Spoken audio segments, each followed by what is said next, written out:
तपाईँको घर चाहिँ तपाईँ जन्मेको चाहिँ यही ठाउँ होला होइन? यही ठाउँ हो। तपाईँको पनि यही ठाउँ होला? मेरो अलिक परे हो होइन, तर म चाहिँ उता मोरङ मोरङतिर जन्मिनु भएको? मोरङ अहिले यहाँ सुनसरीमा होइन? सुनसरीमा आएँ। तपाईँको यही हो? हाम्रो पनि यही हो। मेरो चाहिँ खोटाङ हो हेर्नु। खोटाङमा जन्मेको म है।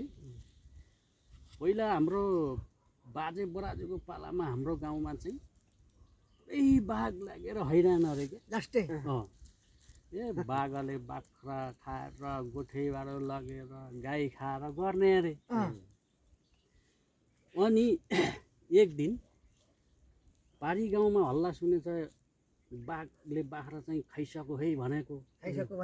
अनि वारी गाउँको त्यो एकजना आमै चाहिँ 3 जना छोराहरू रहेछ क्या।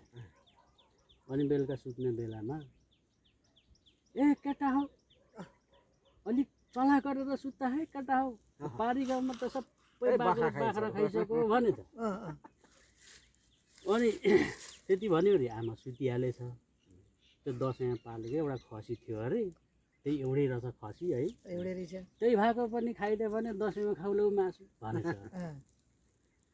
अनि आमा त्यति भनेर सुतिहाल्यो। अनि जेठो छोरोको पालो के भनेछ भने ए त्यो मुला बाघ आयो भने म बाँधले हानेर मारिदिन्छु भनेछ।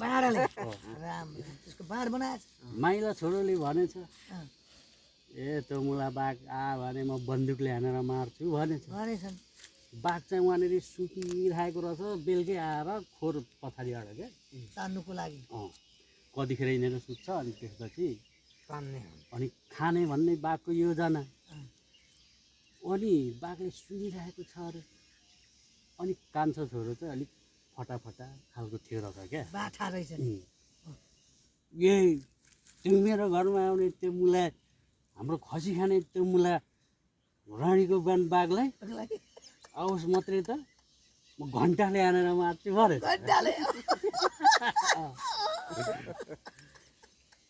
अनि बाघले त सुनिरहेको अरे क्या। यो घन्टा भने के हो, के रहेछ? बाण भनेको नि बुझे। अब बाणले हाने त म छलिहाल्छु, बन्दुकले पनि छल्छु भने यो घन्टा भनेको के रहेछ भनेर सोचाइमा परेछ क्या। भरे फेरि पनि सुन्छ अरे घन्टाले हानेर मार्छु भन्छ। बाघको काठमा त त्यही गुन्जिरहेछ। फेरि पनि सुन्छ म त घन्टाले हानेर मार्छु भन्छ। आवाज आउँछ।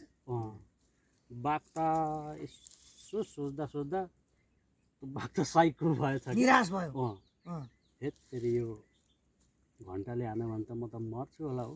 कस्तो रहेछ घन्टो? म त मर्छु होला होइन, ज्यान जस्तो ठुलो कुरो केही पनि होइन। अब बाख्रा खान्न म भनेर त्यो हिँडो अरे त्यहाँबाट निराश भएर। अब त्यो घन्टा भनेको के हो है, अब घन्टाले हानेर मार्छु भन्छ। अनि रातभरि हिँड्दा गएर पल्लो गाउँ कटेर पनि अनि जङ्गल छिरेछ। जङ्गल छिरेपछि अब उज्यालो पनि भयो है, अब भोक पनि लागिरहेछ, उज्यालो पनि भयो।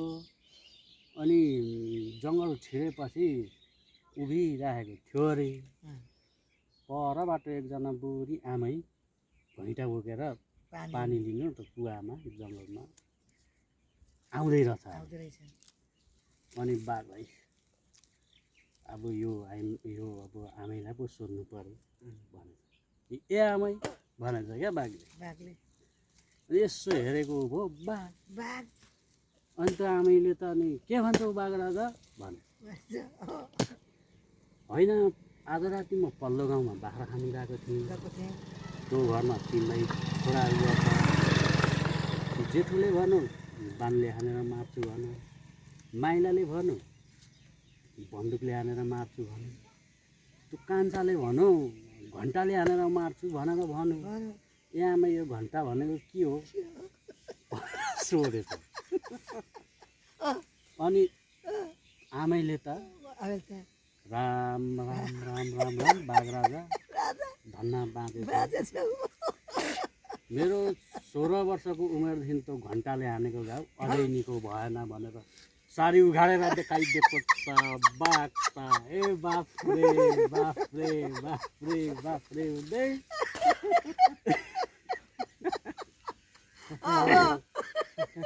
त्यहाँदेखिको बाघ त जम्प गर्नु राम राम 16 वर्षको आएर फेरि यसले हान्यो त म त बाँच्दिन थिएँ भनेर तँ आमेको घाउ त त्यस्तो अहिले सन्चो नभएको जम गर्दै गर्दै सारा काटेर गएछ र चिताउनको जङ्गलमा रोकिएछ क्या